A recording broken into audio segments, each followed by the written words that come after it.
Sir लेके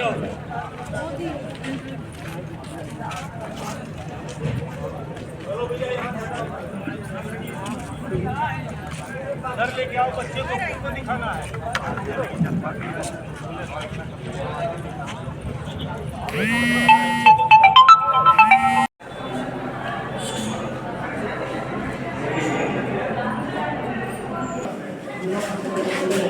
number 6 number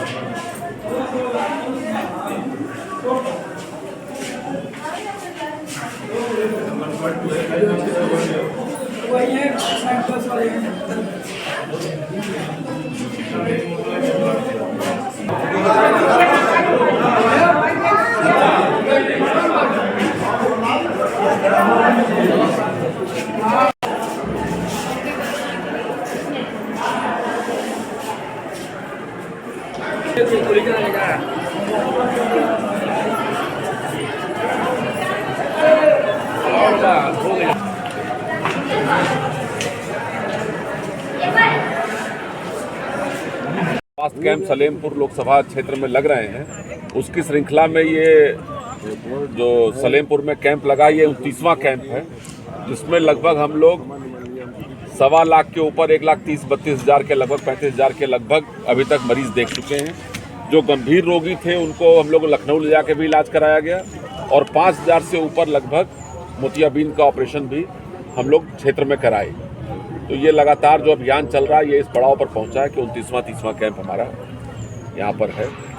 और इसी के साथ समाज सेवा के क्षेत्र में हमारा फाउंडेशन काम कर रहा है, जिसमें आप सबका सहयोग, क्षेत्र का सहयोग के लिए सभी को आभार व्यक्त करते हैं। इस शिविर में लगभग 35 से 40 डॉक्टर आते हैं, जिसमें ब्लड टेस्ट से लेकर के ईसीजी, पीएफटी, सांस रोग का डॉक्टर, फिजिशियन, बाल रोग, बच्चे महिला रोग विशेषज्ञ, आँख का डॉक्टर, सभी तरह के डॉक्टर आते हैं इसमें और सब लोग आकर के यहाँ पर इलाज करते हैं। कारण क्या है कि ये ऐसे भी पिछड़ा इलाका है, तो इस वजह से यहाँ पर जरूरत थी स्वास्थ्य की, तो सब डॉक्टर लखनऊ से, चंदन हॉस्पिटल से आके इलाज कर रहे हैं। लोकसभा चुनाव की घोषणा कुछ ही दिन बचा हुआ है और अब निरंतर 1 सालों से में लगे हैं, 2 सालों से आंध्र बलिया तक जा रहे हैं। इस चुनाव के पे और लोकसभा चुनाव पे क्या बोले, क्या तैयारी है आपकी? नहीं, ये जो कार्य है ये पूरा सामाजिक सरोकार से जुड़ा हुआ कार्य है, समाज सेवा से जुड़ा हुआ कार्य है। चुनाव की जहाँ तक बात है तो पार्टी अपनी तैयारी करती है, पार्टी अपनी तरह से चुनाव लड़ाती है, वो एक अलग प्रक्रिया है। हम लोग पार्टी कार्यकर्ता होने के नाते पार्टी जिसको भी चुनाव लड़ाएगी उसका समर्थन करेंगे, उसके साथ पूरी ताकत से लगेंगे और चुनाव लड़ाएंगे। आपका भी नाम आ रहा है।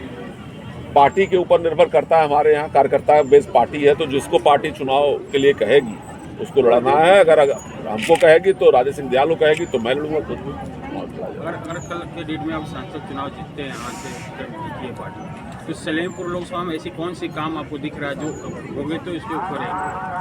सलेमपुर लोकसभा में सबसे बड़ा काम तो स्वास्थ्य है। जो स्वास्थ्य की व्यवस्था सबसे जर्जर है, ये पूरी परंपरा यहाँ बन चुकी है रिफ़र करने की। साथ आप जैसे जाते हो रिफ़र किया जाता है कि मऊ चले जाओ, यहाँ से देवरिया चले जाओ, देवरिया से गोरखपुर चले जाओ, गोरखपुर से लखनऊ चले जाओ, बलिया क्षेत्र में मऊ और बनारस रेफर किया जाता है। डॉक्टर पूरे हैं नहीं, 213 डॉक्टर में से आज भी 93 डॉक्टर की पोस्टिंग है। तो इस तरह से व्यवस्था थोड़ा जर्जर है, तो स्वास्थ्य सबसे प्रमुख मुद्दा रहेगा जिस पर काम होना चाहिए। दूसरा, पलायन जो हमारे युवाओं का हो रहा है, आज भी जो प्रति व्यक्ति आय है, जहाँ पर नोएडा में 80 से 90 हज़ार रुपये है, हमारे यहाँ 8 से 9 हज़ार रुपये है। तो ये जो प्रति व्यक्ति आय है ये बढ़ना चाहिए, जिसके लिए रोजगार कारोबार की पूरा माहौल होना चाहिए। यहाँ पर माहौल बढ़े, काम हो, रोजगार हो, युवाओं को काम मिले, तभी यहाँ पर व्यवस्था सही हो पाएगी। भाजपा अध्यक्ष ओपी राजभर ने फोसी, सलेमपुर और गाजीपुर जैसी सीटों पर वरीयता बताई है, इसको किस नजर से देखते हैं आप? ओपी राजभर अपने दल के नेता हैं। सुबह सोहेल देव जो समाजवादी पार्टी उनकी है उसके वो नेता हैं, तो अपना उनका निर्णय वो जो भी मांगे, और भारतीय जनता पार्टी तो अपने हिसाब से जो भी तय करेगी उस पर उनको भी आना पड़ेगा। सपा और कांग्रेस की गठबंधन इसको किस नजरिए से देखते हैं? सपा और कांग्रेस का गठबंधन जो है कोई अस्तित्व उसका कोई मायने नहीं रखता है। सच बात तो यह है कि जो कांग्रेस के नेता हैं वो खुद चुनाव कहीं से यूपी से लड़के जीतने की स्थिति में नहीं, और भारतीय जनता पार्टी 80 की 80 सीट जीतने के लिए लड़ रही है, तो कोई कंपटीशन है नहीं और गठबंधन का कोई मतलब नहीं। अम्बेडकर नगर सांसद रितेश पांडे ने इस्तीफा दे दिया, भारतीय जनता पार्टी में ज्वाइनिंग कर रहे हैं और ज्वाइनिंग का दौर चालू है, इस पर क्या कहेंगे आप?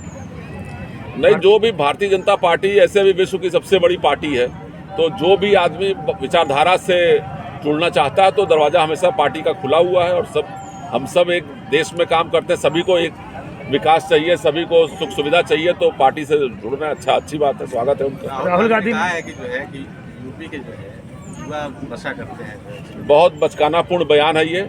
यूपी देश की सबसे बड़ी आबादी का प्रदेश है। अगर हमको विश्व गुरु के लिए आदरणीय मोदी जी सोच रहे हैं तो इन्हीं युवाओं के कंधे पर सोच रहे हैं। हमारे यूपी के युवा जो है कल का भविष्य है, और इनको नशेड़ी कहना, ये कहना तो बिल्कुल बचपनापूर्ण बात है। खासतौर से बनारस के बारे में उन्होंने टीका टिप्पणी की। नहीं, कोई मतलब नहीं। हमारे युवा बिल्कुल समझ लीजिए, आने वाले जितने पूर्वांचल के युवा जो है वही हमारे IAS IPS बन रहे हैं। कहाँ से सब नशेड़ी है, ये सब कोई बात नहीं है।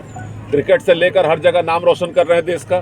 तो युवा हमारे बहुत सक्षम है और आने वाले देश के लिए भविष्य है। जो आपके नारा है 400 पार बीजेपी, क्या आपको लगता है कि 400 पार आपको? निश्चित तौर पर हम लोग 400 पार करेंगे इस बार, और हमारा पूरा उम्मीद है कि जो भी पार्टी की नीति है, जिस तरह से मोदी जी ने काम किया है, और लाभार्थियों का हमको नहीं लग रहा है कि 142 करोड़ जनता जो है, कोई 1% भी जनता उसमें ऐसी है जो लाभार्थी का सुख नहीं मिल रहा है। जिसको आप चलते हैं रोड पर, आज एक्सप्रेसवे का जाल बिछा हुआ है, तो हम सब भी लाभार्थी हैं, कुछ न लेते हुए भी। एयरपोर्ट की सुविधा ले रहे हैं, हर जगह जगह एयरपोर्ट बन रहा है, जगह जगह एम्स बन रहा है। तो 142 करोड़ जनता लाभार्थी की सूची में है। तो सबके मन में ये भाव है कि आदरणीय मोदी जी को फिर से प्रधानमंत्री बनाना है और 400 के पार जाना है। विपक्ष फिर EVM की बात कहने लगा। हाँ, विपक्ष के पास कोई मुद्दा नहीं है ले दे करके, तो EVM का बात वो कह रहा है, इसका कोई मतलब है नहीं। परीक्षाओं के जब पेपर लीक हो रहे, इतनी सुरक्षा के बाद, हाँ, इतनी सुरक्षा है ऊपर से नीचे से, फिर पेपर लीक हो जा रहा है, तो लीक हो जा रहा है। ये अपराध है। जितनी भी सुरक्षा हो, एक एक घर की चौकीदारी तो नहीं की जा सकती। जो अपराध करेगा उसको एकदम उसको सजा उसी हिसाब से मिलेगी, अपराध के हिसाब से मिलेगी। योगी जी हमारे इस मामले में सजा देने में हम सब जानते हैं कितने कड़क आदमी हैं, तो सबको सजा मिलेगी जो इस तरह का अपराध करेगा। पुलिस तो भर्ती बचेगा की नहीं। परीक्षा को निरस्त कर दिया गया। योगी जी ने कहा कि दोबारा परीक्षा कराई जाएगी। इसको कैसे, निर्णय को कैसे देखते हैं? नहीं, अब अगर कोई चोरी किया, वहाँ बेईमानी का जरा सा भी स्कोप है तो निरस्त करना ही उसका माध्यम है कि फिर से कराया जाए परीक्षा। यही उसका विकल्प है।